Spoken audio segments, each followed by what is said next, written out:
Gonna talk about? I don't know, man. Like just some real life, like I don't know, getting over somebody who wronged you, bro. What's some ways you think you can get over somebody who wronged you, bro? Okay. Cause we was conditioned to, cut people off and stuff like that. You feel me? But I'm learning, even with this accident with the lady who did it, showing her grace. You feel me? Because he showed us grace. Because all of us didn't have to make it out. You feel me? We could have been paralyzed, anything. Even though we did sustain injuries, it could be way worse, bro. And it could have been way worse. And oftentimes I look through my phone, I'm looking at old videos and stuff like that, right? And I'm just, man, sometimes I just start crying. Like, we blessed, bro. So now you got to start walking and moving like it. You feel me? Yeah. Like, I always had confidence and stuff like that. We grew up in the church. But now, you know how you could talk faith until you really got to walk in it. You feel me? Like, Yeah. Like, you know what I mean? Like what you had to go through with your brother. You feel me? Yeah. Like, dude, that took some real faith, real strong faith. You feel me? Oh yeah. And you don't know the outcome. You know what I mean? You don't know the outcome, so you just have to believe. And everybody, so it sounds cliche that everything gonna be all right. You know what I'm saying? But he really showed, his power. You feel me? Yeah. Nah, you in my will. You feel me? Like, I'm gonna work through y'all, bro. For a car to flip over 2 times, Yeah. and 2.5 times, and everybody still get out, even the dog. You know what I mean? Yeah. Bro, we could be singing a different tune here, bro. You feel me? So how do you feel like some people could get over somebody who wronged them? Because we had to go to the same hospital as the person who hurt us. We had to hold all that in. You know what I mean? In the ER room. We was right in the room next to her.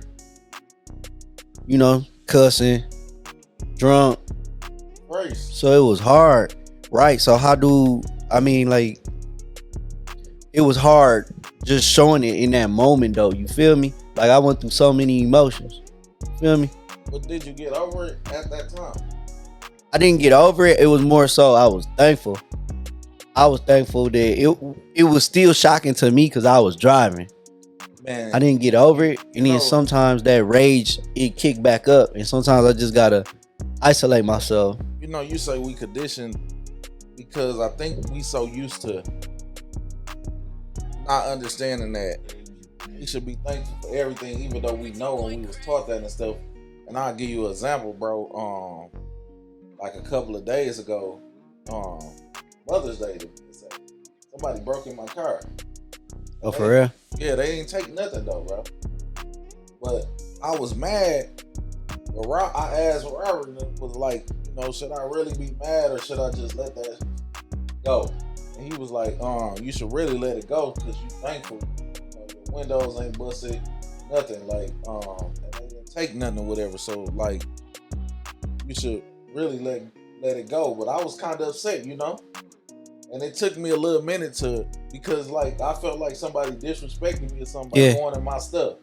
But I really should have just been thankful and thank God that I wasn't missing nothing. Right. And wasn't nothing wrong with my car. Right. It could have been 10 times worse. But is it wrong for you to get mad right then and there?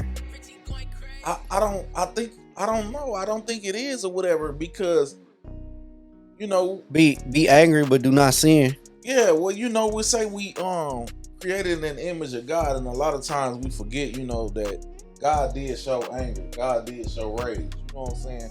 Like, but God also showed grace, God also showed mercy, and He also got over a lot of stuff, And I think that's the biggest thing. Like, we not perfect. We not perfect by a long fall. You know what I'm saying? At all. Yeah. So like, we gonna have those situations or whatever. It's like, it started being an issue when you hold on to it. You know, some people hold on to stuff longer than others. So long or whatever that is, it can actually kill them and stress them make out you and stuff, sick, you know what I'm saying? make you not sleep. Like, and the person that might have did that to you or something, they living a life smooth and clean. They don't even give a hell about it. I think the hard part with me is being able to see this person on social media, you know, and they still living their life, doing what they do. Got out of jail before we got out the hospital. Never said sorry.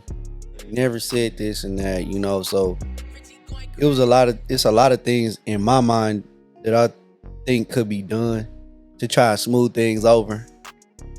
But also, like, just let it go. I'm gonna let God deal with her. You feel me? While he dealing with me too. Yeah. You feel me?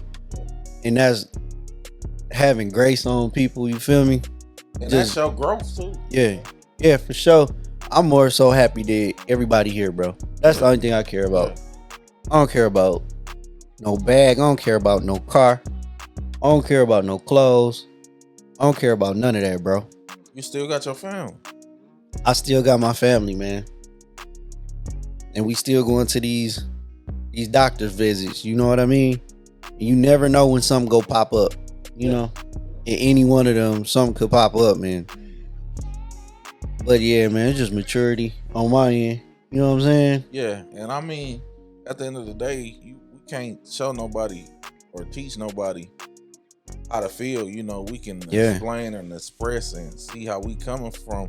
You know what I'm saying? And like, for people who really like call themselves Christians, call themselves believe in God or whatever, God forgive you for so much stuff. You know the stuff that's in your closet and your skeletons and stuff that people don't even know. Some of the evil stuff that you done did or whatever that ain't never been there or whatever. And God's still showing you grace or whatever. So do you really have to be that ornery or that angry or whatever to hold something against somebody for so long or whatever? And my biggest thing with a lot of people, and I know like your situation a little different because you didn't know this person, but people be holding grudges with people they supposed to love, like family and close friends and stuff like that, and sever ties or whatever over petty stuff like money and stuff. Like, money petty, man. Like, you probably done made that same little money over 10 times over and you steady yelling, but it was the principle. Yeah. And then, you know, you crying.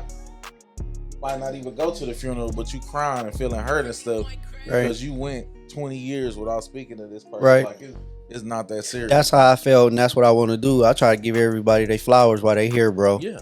I want you to know. Because I sat back and I thought about it, bro. I'm like, man, everybody probably would have put a t-shirt on. Everybody would have put a RIP in the, you know, in their bio for a little minute. Yeah.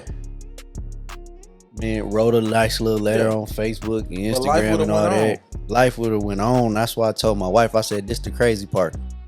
We hurt, we injured, and life still got to go on. I'm like, that's crazy. Yeah. But that make you put pedal to the metal. You feel me? But ever since then, we've been getting blessed with these pop-up shops. You know what I mean? Yeah. Our family came closer together. Yeah. You feel me? Little stuff that we used to trip about. Me and my wife, we don't even trip on that. I think we starting to see the rainbow at the end of the, you know what I'm saying? The light at the end of the tunnel, you know what I mean? Like, dude, like, you get up, you free. You know what I mean? You get up and you get to sell a product on a website, or you can sell a product in person. Either or.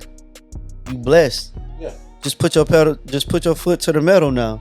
You know what I mean? Because I think it really dawned on her now that, like, the hourglass is, the sand is pouring out of it. You know what I mean? Rather than just looking at stuff for what it is. Like, man, we just, you know, we went from one profession to another.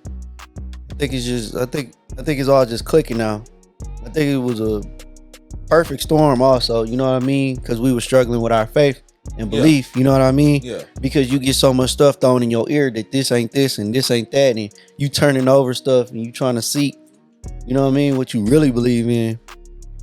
But it's all good, man. Called us back to where we were supposed to be, and we just getting stronger, you feel me? Yeah, that's good. Stronger in the faith. Yep. A lot of people don't understand, like, it's not a people try to make it white and black, man, and you know it's so much doctrine in it or whatever that be the real big old issue or whatever, and so many people be worried about what such and such is doing Right. in faith or in the church, Right. that they lose sight of what they doing Yep. and focus on, because if your faith there, it ain't gonna waver because of somebody else. It don't got nothing to do with the pastor or nothing like that. Yeah, you wanna be under a good leadership. You wanna be under a great leadership where you growing and stuff. But sometimes you could grow out of it. You could grow out of it. And not out of God, but out of that leadership, out of that person or whatever. And that's understandable, you know what I'm saying? So don't let that deter you from believing, you know? Yeah. From thinking that God ain't who he is or whatever because of somebody else's situation or something you heard about somebody else, or because that's supposed to be supposed to be a Christian. Everybody fall, you know what I'm saying? Yeah. Like Noah, who created the ark, was a drunkard. Right. Hell, David or whatever, and God loved David. Everybody know God loved David or whatever, but he killed a man and took his wife and his vineyard. You know what I'm saying? And David, the same man that put off his clothes to dance for God. Right. So you can't worry about what nobody else doing. You got to worry about your own faith, man. That's more so what I've been on lately, bro. Yeah. Just chilling, being a better friend, being a better. Oh yeah, man. Y'all gotta excuse me if I don't text y'all back or call y'all back or or message y'all back. I try my best. Never text me back. That's cap. I always text you and you don't text me back. What you talking about? But nah, man, it's just hard. Sometimes I just disconnect. Lately, that's what I've been doing. Just disconnecting, like just focusing, man. Just trying to focus and lock back in with my family. Cause it's been hard, that hate, it kick up. I can't say I don't hate. You know what I mean? Yeah. It kicks up, bro. Like you seeing somebody on vacation with their family and my whole family could have been gone. Like, you out here fooling still. Like, come on, bro. Like, man. There's so much to this, man. I can't wait till everything come out. But I'm gonna let my wife, like I said, speak her piece on it. I'm gonna let the kids talk about it because now it's hard for the kids to go to sleep. They all sleep together in the same room. They got triple bunk beds, but they all got different rooms. The boys got a room and my daughter got a room. Sometimes she's so scared she sleep in her tent. She don't even sleep in her bed. She sleep in her tent with her stuffed animal. So it's weird, bro.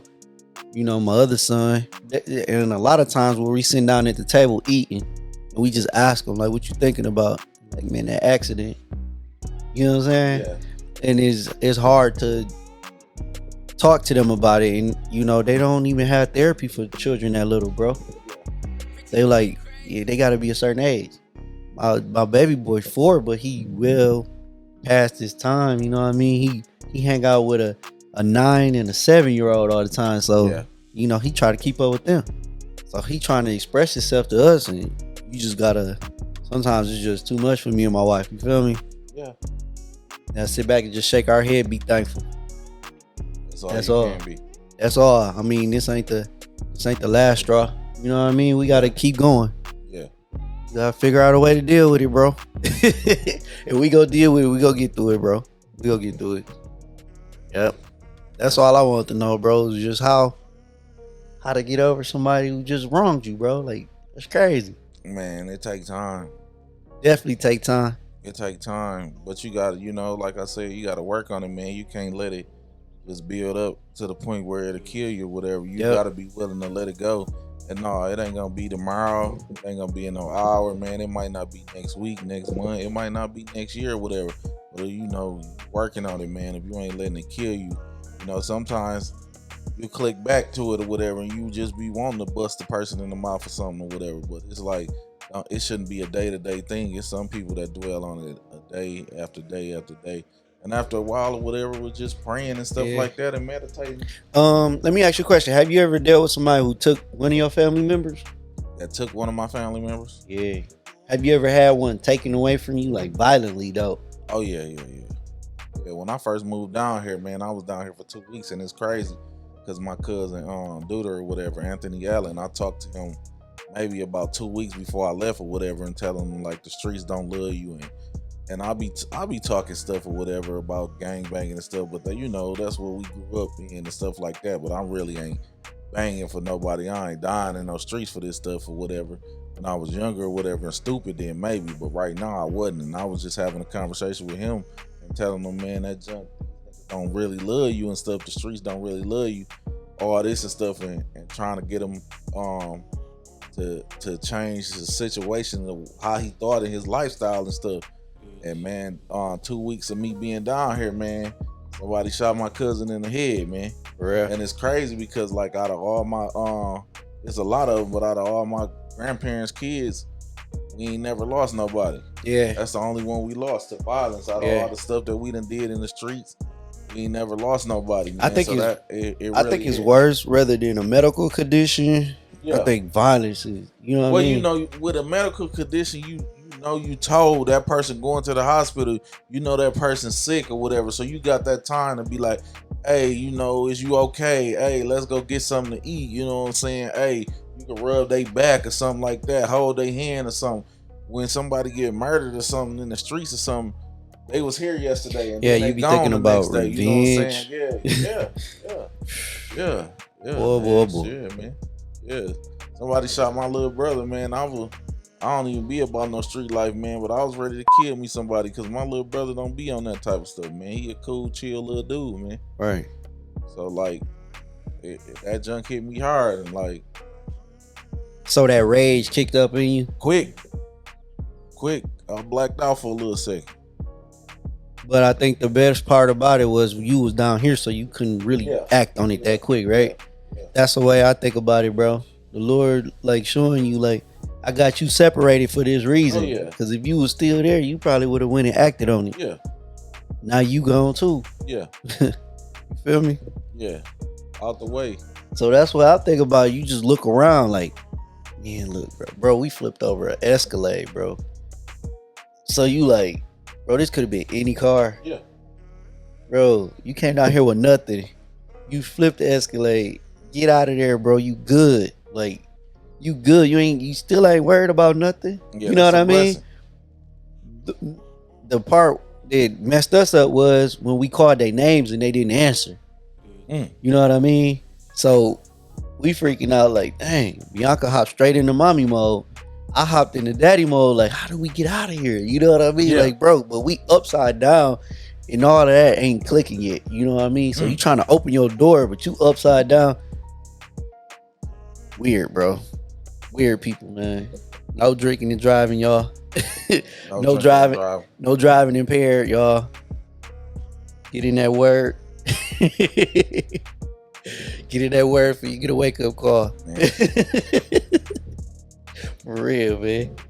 Appreciate it, man. That's all I have for you, bro. For sure. Holla at y'all on the next one, y'all. Yes, sir. Swanigan, you know for my bro.